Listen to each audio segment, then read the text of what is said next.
So you're not going to make much progress in terms of actually developing your thought unless you believe something new that's true about the world that will cause you to commit to something else.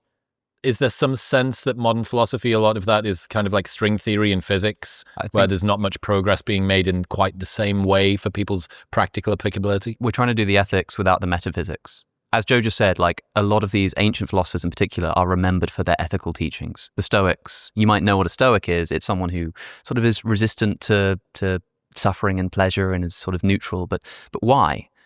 Because of their metaphysics, because of what they believed was true about the world. Same thing with Epicureanism. People might know that Epicurus, for example, thought that you shouldn't worry about death.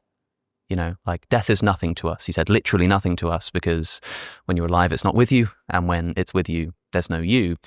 That stems out of the Epicurean tradition of materialism. They were staunch materialists. They believed that everything, including the human soul, was made up of matter.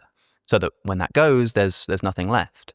And it seems like they really thought that these metaphysical commitments were what led to these ethical commitments. And so if all you have are the ethical commitments now, that there isn't really a way to make progress because ethics is kind of conjectural if it doesn't have a metaphysical grounding. It's just like, you know, what feels like it works, what feels like it vibes with your worldview. I mean, I think a lot of people approach these philosophies now. They'll look at Stoicism and Epicureanism, utilitarianism, emotivism, and they'll sort of think, which of these do I like? Yeah, that makes sense to me. And they sort of adopt it. So all that's really being done by reading these philosophies is some ancient guy elucidating something you already kind of believe.